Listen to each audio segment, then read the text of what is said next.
course. I mean, you can always try everything out. That's what high school and college are for, is to try it and see what you want to do as a career and what you really like.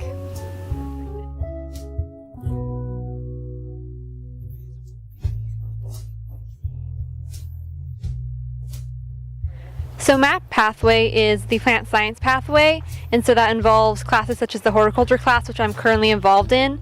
And we do a lot of outside work. We have our greenhouse, our shade house. We landscape the front yard of the ag department, and we actually this winter we grew vegetables for ourselves to eat. So that was really exciting. I would say go for it. It's honestly the most fun I've ever had. There's so many opportunities and so many different things you get to try.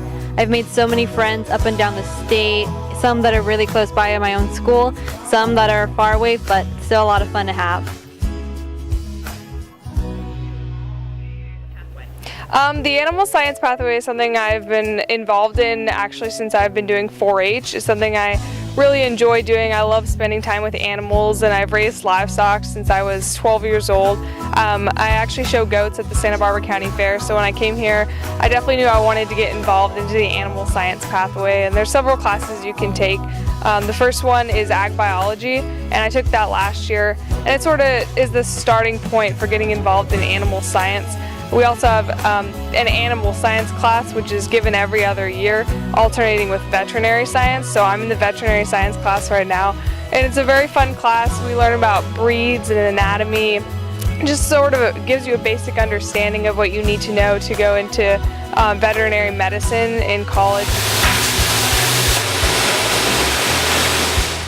My favorite thing I've learned so far is the actual welding portion, because there's so much you can do with it. You can repair things, you can fabricate things, and you can make projects that you take to the Santa Barbara County Fair and sell for a profit.